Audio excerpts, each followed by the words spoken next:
Hello friends, welcome to CP smart classes. Myself Abhipriya और मैं आपके साथ हिस्ट्री के क्वेश्चंस डिस्कस कर रही थी। आज हमारा एपिसोड 4 है उस डिस्कशन का, और आज का भी टॉपिक हमारा सेम है जो लास्ट टॉपिक में था, वैदिक संस्कृति। तो चलिए शुरू करते हैं, टाइम नहीं वेस्ट करते हैं। तो आज का पहला क्वेश्चन है कि धर्मशास्त्रों में भू राजस्व की दर क्या है। ऑप्शंस आपके सामने हैं। पहला 1/3, 1/4, 1/6 और चौथा है 1/8। तो इस क्वेश्चन का आपका सही आंसर होता है ऑप्शन नंबर सी, 1/6। चलते हैं अगले प्रश्न की तरफ। अगला प्रश्न है कि किस काल में अछूत की अवधारणा स्पष्ट रूप से उदित हुई। देखिए, जैसा कि पिछले वाले क्वेश्चंस में भी बताया था, जो पिछले एपिसोड में अपलोड हुए थे, उसने बताया था कि ये जो छोटे छोटे डिटेल्स होती हैं आपकी वैदिक काल और उत्तर वैदिक काल की, ये सारी आपको याद रखनी बहुत ज़रूरी है। इन्हीं से क्वेश्चंस बनते हैं, ये बहुत इंपॉर्टेंट है जो डिटेल्स दी होती हैं। तो ऑप्शंस आप लोग के सामने हैं, आराम से पढ़ लीजिए वीडियो को पॉज करके, और जिसको उत्तर आता हो आंसर देने का ज़रूर प्रयास करें। और इस क्वेश्चन का आपका सही आंसर होता है ऑप्शन नंबर डी, धर्मशास्त्र के काल में। धर्मशास्त्र पता होगा, धर्मशास्त्र क्या होती है। ये आपकी संस्कृत थियोलॉजिकल टेक्स्ट होता है जिसमें आप हिंदू शास्त्र को रेफ़र किया जाता है, ठीक है। और जो धर्म है, जो हिंदुज़म में जो धर्म है, वो लगभग 18 से 100 हैं। जो पॉइंट ऑफ व्यूज़ होते हैं हिंदुज़म धर्म में, 80 से मतलब 18 से लगभग 100 के बराबर, सबके अलग अलग पॉइंट ऑफ व्यूज़ हैं। खैर, उस डिस्कशन में जाना नहीं है, बट ये पता होना चाहिए कि धर्मशास्त्र होता क्या है, ठीक है। चलते हैं अगले प्रश्न की तरफ। अगला प्रश्न है कि गायत्री मंत्र देवी सवित्री को संबोधित किस पुस्तक में मिलता है। गायत्री मंत्र देवी सावित्री लिखना चाहिए था, यहाँ पे गलत हो गया है। किस पुस्तक में मिलता है, ये भी बहुत इजी है, लगभग सबको पता होगा। तो लिखिए अपना आंसर जिनको आता हो प्लीज़। और इस क्वेश्चन का आपका सही आंसर होता है ऑप्शन नंबर ए, ऋग्वेद। चलते हैं अगले प्रश्न की तरफ। अगला प्रश्न है कि प्राचीन भारत में निष्क से जाने जाते थे। ये भी बहुत आराम से उनको आ जाएगा जिन्होंने अच्छे से सब पढ़ा होगा, बहुत इजी है ये। तो कोशिश करिए इसका आंसर करने की। और इस प्रश्न का आपका सही आंसर होता है ऑप्शन नंबर ए, स्वर्ण आभूषण। चलते हैं अगले प्रश्न की तरफ। अगला प्रश्न है कि उपनिषद पुस्तकें हैं। ये तो बहुत इजी है, लगभग सबको ही पता होगा, ठीक है। तो कोशिश करिए, सब लोग आंसर करिए इस क्वेश्चन को, ठीक है। तो इस प्रश्न का आपका सही आंसर होता है ऑप्शन नंबर डी, दर्शन पर। चलते हैं अगले प्रश्न की तरफ। अगला प्रश्न है कि आरंभिक वैदिक साहित्य में सर्वाधिक वर्णित नदी है। ये भी बहुत इजी क्वेश्चन है, बहुत इजी क्वेश्चन है, सबको पता ही होगा कैसे ना कैसे। हाँ, थोड़ा कंफ्यूजिंग भी है, ठीक है। आरंभिक वैदिक साहित्य में सर्वाधिक वर्णित नदी है, और इस प्रश्न का आपका सही आंसर होता है ऑप्शन नंबर ए, सिंधु।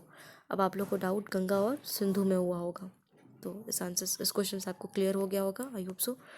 चलते हैं अगले प्रश्न की तरफ। अगला प्रश्न है कि अध्यात्म ज्ञान के विषय में नचिकेता और यम का संवाद किस उपनिषद में प्राप्त होता है। ऑप्शंस आप लोग के सामने हैं, पढ़ लीजिए वीडियो को पॉज करके आराम से। तो इस प्रश्न का आपका सही उत्तर होता है ऑप्शन नंबर सी, कठोपनिषद में। ये पिछली बार भी बताया था, ये थोड़ा सा आपको ध्यान देना पड़ेगा उपनिषदों के नाम जो लिखे होते हैं उन पे। चलते हैं अगले प्रश्न की तरफ। अगला प्रश्न है कि कपिल मुनि द्वारा प्रतिपादित दार्शनिक प्रणाली है। ये भी बहुत इजी है, जिन्होंने पढ़ा होगा उनको बहुत आराम से आ रहा होगा। तो कोशिश करिए इस क्वेश्चन का आंसर दीजिए आप लोग कमेंट बॉक्स में। तो इस क्वेश्चन का आपका सही आंसर होता है ऑप्शन नंबर बी, सांख्य दर्शन। चलते हैं अगले प्रश्न की तरफ। अगला प्रश्न है कि निम्नलिखित में से किसका संकलन ऋग्वेद पर आधारित है। ये आपको पिछली बार भी बताया था कि जितने वेद हैं उनमें क्या किस किस उनकी इम्पोर्टेंस क्या है, उनसे क्या लिया गया है, उनमें क्या चीज़ पाई जाती है, ठीक है। तो ये जानना बहुत इंपॉर्टेंट है, उसी से रिलेटेड ये क्वेश्चन है। बहुत इजी क्वेश्चन है, लगभग आ रहा होगा, पता ही होगा। तो इस प्रश्न का आपका सही उत्तर होता है ऑप्शन नंबर बी, सामवेद, ठीक है, पता है ऋग्वेद में क्या मिलता है, मंत्र मिलते हैं, और सामवेद में आप उन्हीं को यूज़ करके अपना उपयोग करते हैं। ठीक है, चलते हैं अगले प्रश्न की तरफ। अगला प्रश्न है कि कर्म का सिद्धांत संबंधित है। तो ऑप्शंस आप लोगों ने पढ़ लिए होंगे आई होप, और इस प्रश्न का सही उत्तर होता है ऑप्शन नंबर बी, मीमांसा से। मीमांसा यानी कि रिफ्लेक्शन होता है। ठीक है, रिफ्लेक्शन जिसको बोलते हैं। ठीक है, चलते हैं अगले प्रश्न की तरफ। अगला प्रश्न है कि चरक संहिता नामक पुस्तक किस विषय से संबंधित है। ये भी बहुत इजी है, बहुत इजी है, लगभग पता होगा सबको, चलन में होता है ये पता होना लगभग। ठीक है, और तो इस प्रश्न का आपका सही उत्तर होता है ऑप्शन नंबर सी, चिकित्सा। चलते हैं अगले प्रश्न की तरफ। अगला प्रश्न है कि वैदिक युगीन सभा गांव के व्यावसायिक लोगों की संस्था थी, राज्य दरबार होता था, मंत्रिपरिषद थी, राज्य के समस्त लोगों की एक राष्ट्र सभा थी।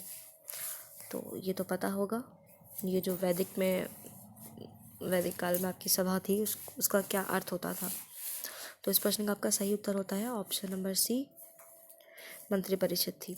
चलते हैं अगले प्रश्न की तरफ। अगला प्रश्न है कि सबसे प्राचीन वेद कौन सा है। ये तो बहुत इजी है, तो सबका आंसर पता होगा आई होप। तो सब लोग प्रयास करें इसका आंसर लिखने का कमेंट बॉक्स में, और इस प्रश्न का आपका सही आंसर होता है ऋग्वेद। चलते हैं अगले प्रश्न की तरफ। अगला प्रश्न है कि सांख्य, योग, न्याय, वैशेषिक, मीमांसा एवं वेदांत, इन 6 भिन्न भारतीय दर्शनों की स्पष्ट रूप से अभिव्यक्ति हुई किस युग में। ऑप्शंस आपके सामने हैं, पढ़ लीजिए, और इस प्रश्न का आपका सही उत्तर होता है ऑप्शन नंबर ए, वैदिक युग में। ये जो वैदिक लिटरेचर है इसमें ऐसा कुछ भी क्वेश्चन नहीं है जो आपको पता ना हो। कहीं ना कहीं डेली लाइफ में लोगों को पता चल जाता है, कुछ ना कुछ देखते हैं सुनते हैं लोगों से, तो कुछ भी ऐसा कुछ नया नहीं है इसमें। चलते हैं अगले प्रश्न की तरफ। अगला प्रश्न है हमारा 15वां प्रश्न, और ये जो प्रश्न है हमारा आखिरी प्रश्न है आज के सेट का। ये इसमें मिलान करना है आपका। सूची 1 में उपवेद है और सूची 2 में संबंधित वेद हैं। तो ये उपवेद उनसे जो संबंधित वेद है उनको आपस में मिलान करना है। पढ़ लीजिए आराम से ऑप्शंस को, वीडियो को पॉज करके आराम से इत्मीनान से, और अपने आंसर को कमेंट बॉक्स में लिखिए ताकि हमें पता चले कि आप भी इन क्वेश्चंस को हल कर रहे हैं। और पढ़ लीजिए आराम से आप लोग ऑप्शंस को, वीडियो को पॉज करके, और इस प्रश्न का आपका सही आंसर होता है ऑप्शन नंबर ए। जैसे कि आयुर्वेद जो है आपका ऋग्वेद से संबंधित है, फिर धनुर्वेद जो है यजुर्वेद से, गंधर्व वेद आपका सामवेद से, और शिल्प वेद या अर्थशास्त्र अथर्ववेद से। ठीक है, तो इसी के साथ हमारे आज के प्रश्न यहीं समाप्त होते हैं। वीडियो को समाप्त करने से पहले हमारे mobile app CP smart classes पे आपके सीटेट और यूपीटेट के लिए ऑनलाइन मॉक टेस्ट की सीरीज़ चल रही है। आप ये ऐप डाउनलोड कर लीजिए और इस कोर्स को परचेज़ करके अपनी तैयारी को एक बूस्ट दे सकते हैं।